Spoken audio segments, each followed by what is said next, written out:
C'est un événement de retrouver Gaël Faye. C'est depuis 8 ans que l'on attendait ce nouveau roman après le triomphe de Petit Pays dans le monde entier. Jacaranda, Gaël, c'est le nouveau roman publié chez Grasset. C'est un événement immédiat. Jacaranda, c'est 4 générations. J'allais presque dire c'est une fresque sur la mémoire, une fresque sur le pardon, la fraternité qui nous ramène entre la France, le Rwanda, un personnage étonnant qui s'appelle Milan. Oui, Milan, c'est ce garçon franco-rwandais, né en France d'un père français et d'une mère rwandaise, mais qui n'a aucune idée de l'histoire de sa mère, qui découvre le Rwanda à la télé, en regardant la télé le soir avec ses parents, le journal télévisé. Et il découvre au printemps 1994 le génocide en cours. Et ce qui le frappe, c'est cette distance qui existe entre la réalité qu'il perçoit, qu'il y a face à ses yeux, et le silence de sa mère sur son propre pays. Oui, et cette réalité va venir à lui par l'intermédiaire d'un personnage qui s'appelle Claude. Oui, Claude, qui est un petit garçon qui arrive du Rwanda, qui est blessé, qu'on lui présente comme étant le neveu de sa mère. Et Milan va immédiatement s'attacher à cet enfant, au point que cet enfant, il va le considérer comme son petit frère. Et cet enfant va disparaître du jour au lendemain, il va être envoyé au Rwanda, et ça va être une première... Voilà, un premier déchirement pour lui, mais c'est de cet événement que va vraiment naître son lien au Rwanda. Oui, Jacaranda, c'est le symbole finalement de cet arbre qui est, alors on va découvrir Stella, notre personnage, à travers les générations, à travers les années, parce que le roman nous amène comme ça des flashbacks, des avancées dans le temps. Jacaranda, c'est un arbre qui symbolise quelque chose de très fort.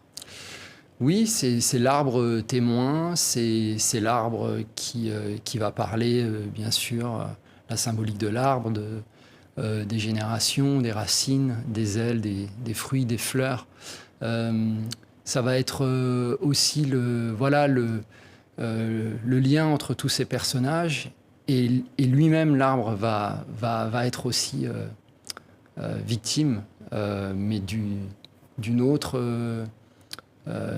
avancée du pays, l'avancée dans le progrès. Et ça va rentrer en résonance avec la vie de Stella, qui est cet enfant né après le désastre. Et elle représente cette grande majorité des Rwandais d'aujourd'hui qui sont nés après le génocide des Tutsis. Et elle s'interroge aussi sur sa place dans cette société. Qu'est-ce qu'être jeune aujourd'hui au Rwanda, quand on a ce désir de se projeter dans l'avenir, et on a ce poids de la mémoire qui nous leste en permanence. Oui, lorsque l'arbre va disparaître, il y a un trou au fond. Il y a ça, ce symbole très fort comme ça du Rwanda d'aujourd'hui, mais qui ne peut pas se détacher de cette mémoire, et qui ne doit pas s'en détacher d'une manière, qui a besoin aussi de cette mémoire. Oui, la mémoire, je pense qu'elle est le préalable, tout comme la justice. Il y a des pages sur la justice, et une société ne peut pas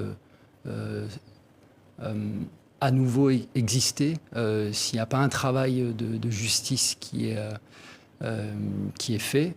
Et donc cet entremêlement entre la mémoire, la justice, et puis la vie des uns et des autres, cette cohabitation entre les anciennes victimes et les anciens bourreaux, ça pose la question de comment on aime, comment on vit après l'extrême violence. Oui, il y a des pages et des instants très forts. Je me revois couché en boule sur mon lit pendant des heures, la sueur au front, mes avant-bras pressants, mes boyaux douloureux, espérant que la brûlure se taise. Je me revois dans ma chambre en fin d'après-midi, fixant une ombre évanescente sur un mur de la pièce, et l'ombre qui évolue, tremblote, se métamorphose, puis disparaît au rythme de la course du soleil, du surgissement de la nuit. Je me revois prostré des heures durant, avec ce sentiment inexplicable qu'il me faut être patient, que la vie me destine à une chose que j'ignore encore, et que la contrepartie de cette chose inconnue est l'attente, une longue attente sereine et acharnée.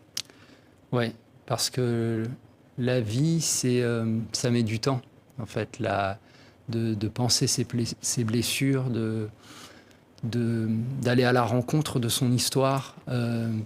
Tout ça met énormément de temps. Et là, c'est le début du roman. Milan a une intuition, mais c'est qu'une intuition encore. Et il ne sait pas le parcours qui l'attend, qui est face à lui. Oui, de cette mémoire-là, il est dit à un moment, nous n'avons pas autant sacrifié pour laisser la place aux incompétents, aux cupides et aux assassins. Les civils ne savent pas que la paix n'est qu'une guerre suspendue. Je crois qu'après un événement comme un génocide, on a une conscience encore plus aiguë de la fragilité de la paix. Et c'est aussi ce que montre la société rwandaise aujourd'hui avec ce poids que portent essentiellement et enfin majoritairement, on va dire, les survivants et les survivantes à qui on a demandé eh bien, la possibilité de refaire société avec les bourreaux qui les ont tués. Et donc, il y a toute cette charge aussi dans la société rwandaise et un travail très grand pour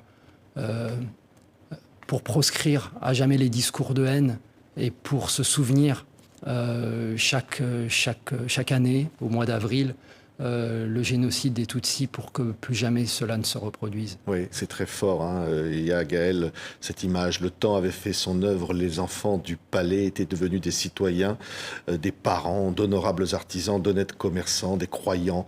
Les autres, ceux qui n'étaient pas là ce soir, étaient morts ou morts vivants, emportés par la maladie, les rixes, le suicide, l'alcool, la folie, la faim, ou tout à la fois.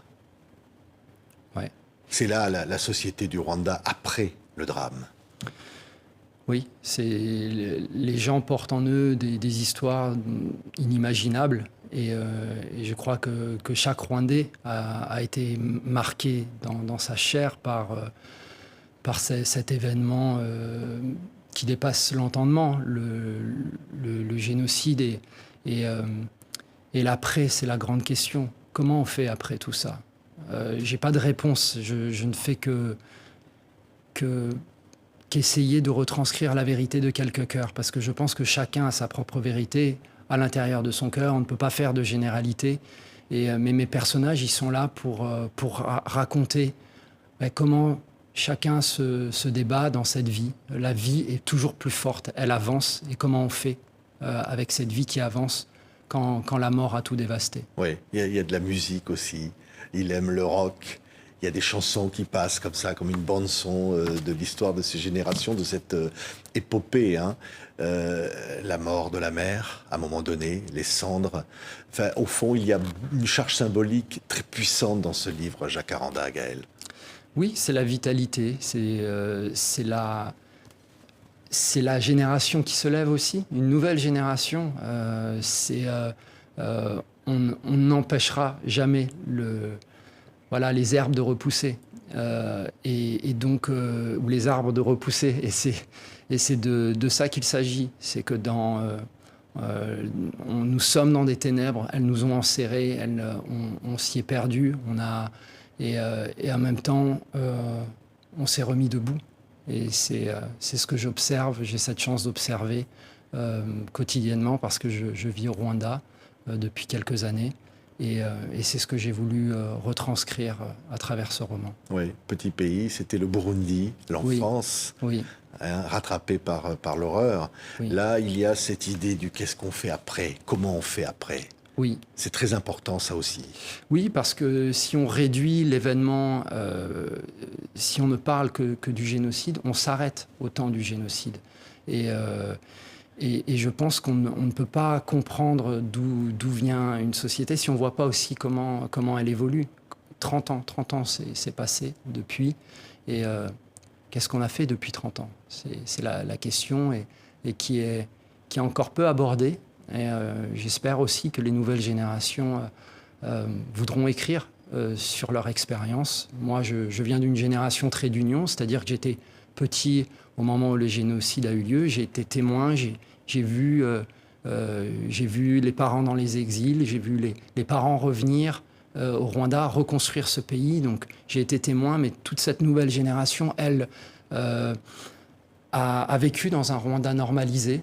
Et dans cette normalité, c'est difficile de se dire qu'elle a été construite sur un crime de cette ampleur. Et donc aujourd'hui, l'histoire écrase. L'histoire écrase. Et je pense on peut peu à peu, en écrivant par l'art, s'interroger sur nos places et essayer de démêler ce qui aujourd'hui nous cause tant de tensions, tant de traumas. Il est question de santé mentale, mais aussi qu'est-ce qui nous pousse à vivre avec autant d'intensité.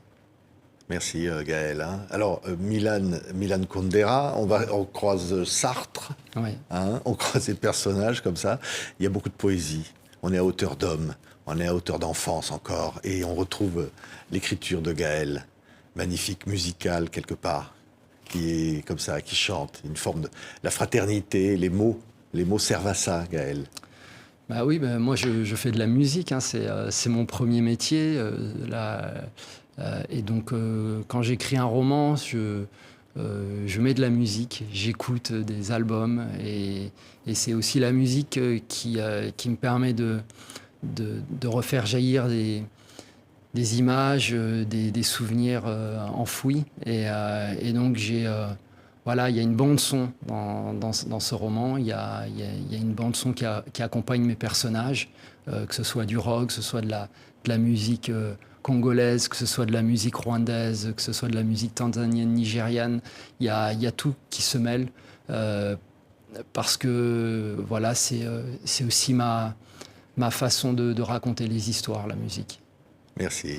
Gaël Faye, Jacaranda, nouveau roman, événement, a déjà touché le cœur de beaucoup de lecteurs. Ce livre est déjà un best-seller, ce nouveau roman de Gaël chez Grasset. Merci beaucoup Gaël. Merci à vous.